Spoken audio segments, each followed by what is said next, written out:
Sorry, we'll celebrate another time. Something came up. My family texted as I waited alone at my promotion dinner. I paid the $1,780 bill, said nothing, and went home. 3 hours later, I saw their photos celebrating my brother's new car. I canceled the $2,300 rent transfer, froze their credit cards, and dropped a sealed envelope on their doorstep. It just said, "Open together." By morning, 78 missed calls. I was sitting alone at the restaurant, checking my phone every few minutes. The waiter had already been by twice, giving me those polite, slightly pitying smiles as I mumbled something about waiting for my family. It was supposed to be my promotion dinner, the first big celebration in my life since ever. They knew how important it was to me. I'd sent the invitation weeks in advance, making sure the date worked for everyone. Mom even promised she'd bake that ridiculous 3-layer cake I loved as a kid. "We're so proud of you, honey," she said. "It'll be a night to remember." An hour passed. The waiter refilled my water glass and offered to take my order. I told him I'd wait a bit longer. I could feel people staring, a man in a suit sitting alone at a table set for 6. Then my phone buzzed. I almost knocked over the wine glass trying to grab it. It was a group text from my family. "Sorry, we'll celebrate another time. Something came up." That was it. No explanation. No apology. I just stared at the message until the words started to blur. Then I did something I hadn't done since I was a kid. I went completely still. No emotion, no reaction. I just put the phone down, folded my hands on the table, and sat there, trying to ignore the lump in my throat. The waiter returned. I couldn't meet his eyes. "I'll take the check," I said quietly. When it arrived, I barely glanced at the total, $1,780. I handed over my card without a word. On the drive home, I didn't turn on the radio. I needed the silence to settle around me. When I got to my apartment, I didn't go inside right away. Just leaned against the car, staring at the city lights. Curiosity got the better of me eventually. I unlocked my phone and checked social media. There they were, Mom, Dad, my sister, and my brother, all gathered around a shiny new car. My brother's car. The caption read, "Celebrating our amazing son's new ride. So proud of you." My jaw tightened. It wasn't just the car. It was all a massive lie, that they'd forgotten about me, that they couldn't make it, that something came up. No, they just didn't care. I went inside and dropped onto the couch. I wasn't angry. I wasn't even hurt anymore. Just done. Without overthinking it, I opened my banking app and canceled the $2,300 rent transfer I'd set up for my parents' house. Then I froze the credit cards I'd co-signed for my sister. I grabbed an envelope from the drawer, wrote one line on a piece of paper, and sealed it. Drove back across the city to their house and dropped it on the doorstep. The note said, "Open together." I went home, turned off my phone, and let the emptiness take over. By morning, I woke to 78 missed calls. 3 days. Nothing but dead silence. I thought they'd finally realized what they'd done. Maybe they were ashamed. Maybe they were rethinking everything. But that was just wishful thinking. On the 4th day, my phone rang at 7 a.m. at the bank. "Mr. Anderson, we've detected suspicious activity on your joint accounts." Someone attempted to change the password and link a new phone number. My sister. The moment I froze the credit cards, she must have tried to regain access. I changed every password again, activated 2-factor authentication, and cut them off completely. I thought that was enough. I was wrong. The first strike came from my mother. Her Facebook post hit like a sledgehammer. "Family should always stick together. It's heartbreaking when someone forgets that over money." Over 50 likes. Dozens of comments from aunts, uncles, cousins. "Stay strong, dear. He'll come to his senses. Every family has its troubles." Troubles? They called it trouble that I stopped being their personal ATM? I clenched my jaw and stayed quiet. Then it was my father's turn. He didn't hide behind social media. He texted me directly. "Time to grow up. You can't keep running away. This is family. Fix this before it's too late." And then my sister. 3 texts in rapid succession. "Are you serious? This isn't funny anymore. Unlock the cards. Mom's crying. Dad's furious. You're acting like a lunatic. You've always been so selfish. Now everyone can see it." I didn't reply. I just sat in the dark, staring at my phone, my fingers trembling. But they weren't done. 30 minutes later, my boss called. His voice was careful, too careful. "Hey, we got a call. Some woman claiming to be your mom. Said she's worried about you, that you're making dangerous decisions." Just wanted to check if everything's okay. I felt the ground shift beneath me. They weren't just trying to guilt me, they were trying to ruin me. I told my boss the truth in a few quick, clipped sentences. His tone softened immediately. I figured it was something like that. Don't worry, your job is safe. I'll block any further calls from that number. I hung up, breathing hard. My own family was trying to paint me as unstable. But they weren't just desperate, they were getting dangerous. And I knew they wouldn't stop. I dug deeper. Logged into the shared family cloud storage I had set up years ago, the one they never bothered to change the password for. The evidence was all there. Screenshots of a family group chat without me, laughing at me, calling me the family ATM. My sister's message. If he doesn't cave, we'll just tell everyone he stole from mom's account. They'll believe us over him. My dad's text to relatives. He's just throwing a tantrum. He'll come crawling back like always. And my mom's direct message to my sister. Just keep saying he's unstable. Make them feel sorry for us. My own blood. They weren't just manipulating me. They were planning to destroy me. I saved everything. Every screenshot, every voice message, every cruel joke. And then I made my move. I created a new email account. Wrote a calm, factual message attaching all the evidence. I sent it to every single relative who had liked my mother's Facebook post. Subject line: the truth about your perfect family. Within minutes, my phone buzzed nonstop. Texts, calls, notifications. My aunt. I had no idea. I'm so sorry. My cousin. I defended them. I feel sick. My father's best friend.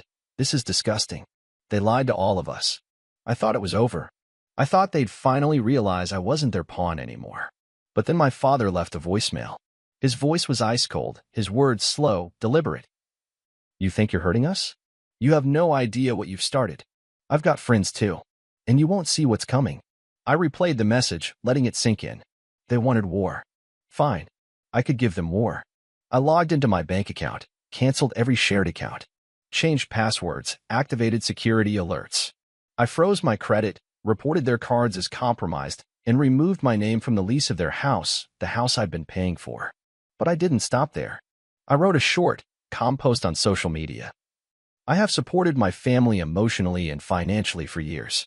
In return, they have tried to manipulate and lie about me. For those who believe their side of the story, I have proof. I will not be silenced. I will not be used. Not anymore. Within minutes, the comments exploded. Supportive messages, shocked reactions, and a few people defending my family, until I started dropping screenshots in the replies. Their own words. Their own betrayal. My mother called, sobbing. My sister texted, calling me a monster. My father's threats became louder, but now they were desperate. And I just watched it all burn. I thought it was over. I thought they would finally disappear. But the messages kept coming. Desperation turned to anger, then back to begging. My mother's endless pleas, my father's threats, my sister's attempts at guilt, all of them clawing at me through the screen. Until one morning, a single message slipped through. Please. Just one conversation. Just you and me. I need to see you. My first instinct was to ignore it, to block her like I had blocked the rest. But something stopped me. Maybe I needed to hear it from her. Maybe I needed to watch her lie to my face one last time. Where? I replied. Her answer came instantly. The park. By the old oak. Fine. If she wanted to talk, we'd talk. But this time, I wasn't coming as her son. I was coming for the truth. The park hadn't changed in years. The same cracked path, the same ancient oak tree with a twisted trunk that I used to climb as a kid. I parked a little farther down the road, letting the engine cool while I just stared at the tree through the windshield. Mom was already there, sitting on the old wooden bench beneath it. Her hands clasped in her lap, shoulders slumped. The perfect picture of a grieving mother. I almost turned the car around, almost let her drown in her own guilt. But I needed this. I needed to hear it from her mouth. I stepped out, walked down the path. Leaves crunched under my shoes. I almost expected her to look up and smile like she used to call out my name and ask if I remembered the time I fell off that tree and she bandaged my knee. But the woman who looked up at me wasn't the mother I remembered. Thank you for coming, she whispered, her voice already thick with tears. I didn't sit. I stood right in front of her, arms crossed. You asked for this. Say what you need to say. Her tears came fast. Always the actress. Honey, I know you're upset. I know things have gotten out of control. But this is tearing us apart. Your father is devastated. Your sister is. Stop. My voice was cold, sharp. I watched the tears freeze in her eyes. Don't waste time trying to guilt me. Just tell me why. Why what? She whispered, looking genuinely confused. Why did you turn me into your personal bank account? Why did you let them lie about me? Call me unstable? Call my boss. Tell the family I stole from you. Her face twisted, panic replacing the false sorrow. I never. I pulled out my phone, tapped the screen, and a voice came blaring out. My father's voice, slow and venomous. You have no idea what you've started. I've got friends too, and you won't see what's coming. Her face went pale. Want to hear more? I asked. Maybe the part where you and Olivia planned to tell everyone I stole from you? Her eyes widened. No, you don't understand. Your father was just angry. He didn't mean it. And Olivia, she's lost. Lost. I stepped closer, leaning over her. No, she's very clear about what she wants. My money, my reputation, my life. And you helped her. Her voice broke. I never wanted it to go this far. But it did, I snapped. It did because you let it. Because you were so busy protecting their lies, you forgot I wasn't just your bank. I was your son. Her tears returned. Please, you have to understand. We were scared. We thought you would. You would leave us, and I did leave you. I warned. Birds scattered from the tree branches above. I left because you used me. I left because every time I came back, you bled me dry. But now you're angry because I finally bled back. I saw something change in her eyes. The tears stopped. Her voice hardened. You think you're the victim here? You've always been so dramatic. Always needing to be the hero. Always making us feel guilty for everything. I laughed, a sharp, bitter sound. Guilty? You don't even know what that means. Do you know how much I've paid for you? The rent. The groceries. The credit cards Olivia maxed out because she knew I'd cover them? Do you even know how much you owe me? Money. She spat, her voice rising. Always about money with you. We're your family. Then where was my family when I sat alone at that restaurant? Where were you while you were celebrating my brother's new car with the money I gave you? Where was my family when you called my boss, trying to ruin my life? Her mouth opened, then closed. No answer. Just the mask slipping, the frustration turning to anger. You've always been so ungrateful, she hissed. We raised you. We gave you everything. And this is how you repay us. Everything. I stepped closer, holding my phone up to her face, swiping through screenshots. Here's everything. Your texts calling me dramatic. Olivia's messages planning to accuse me of stealing. Dad's voice, threatening me. That's your everything.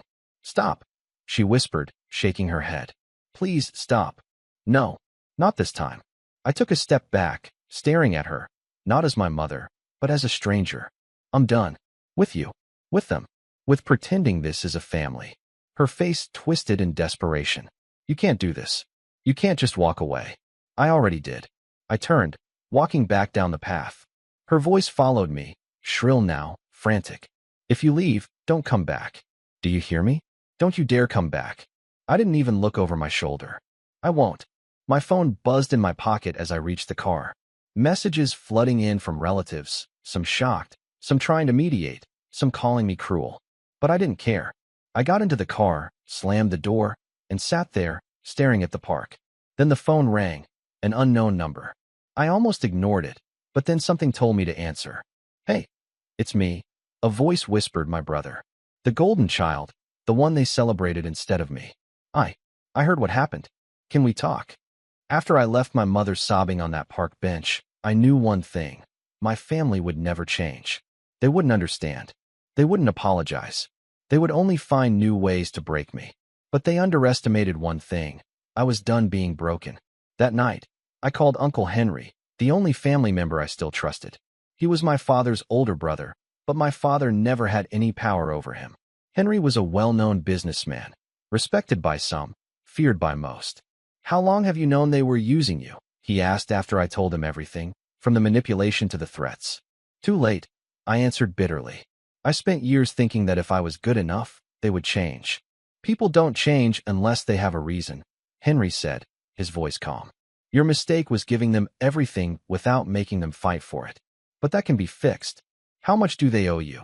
I listed the amount, the rent I paid for their house, the credit cards they drained without asking, the money I gave my sister over and over, and even the cost of that abandoned promotion dinner.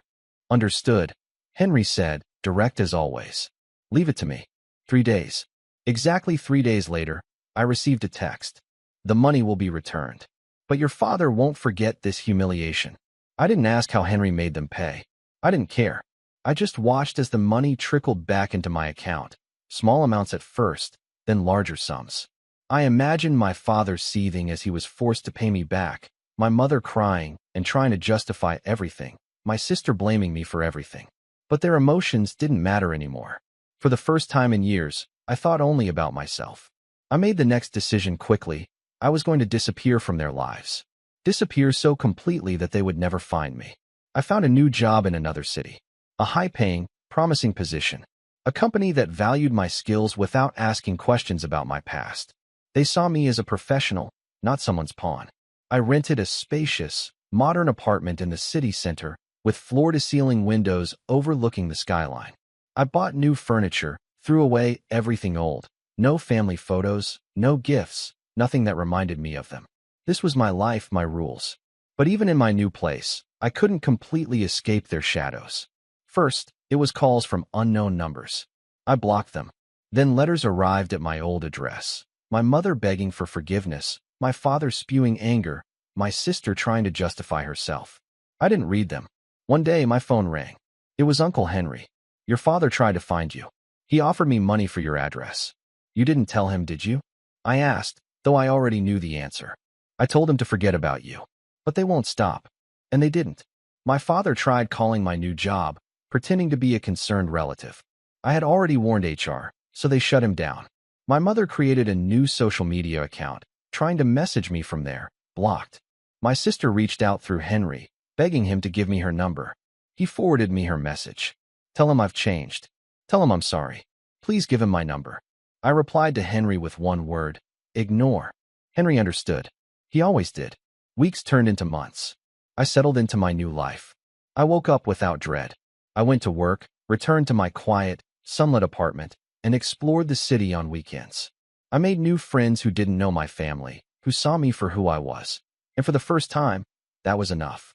But even as I enjoyed my new life, there were nights when I sat by the window, staring at the city lights, feeling a strange emptiness. I wondered how I could have been so blind, how I spent years chasing their approval. Did I ever love them? Or did I just need them to love me? No, I realized I didn't miss them. I missed the idea of a family, one that never really existed. I thought I had escaped them, but in reality, I had escaped myself.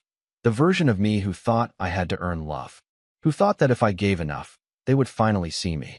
But I was done being that person. One morning, I received another call from Henry. They've given up, he said, his voice steady. Your father knows he's lost. They won't be looking for you anymore. Thank you, Henry, I whispered. You did the right thing. Don't ever let them back in. I hung up and stared out at the city, the skyscrapers gleaming in the morning light, the streets below humming with life. I was no longer their ATM, no longer their victim. And the best part, they had no idea where I was. Only one person knew my secret.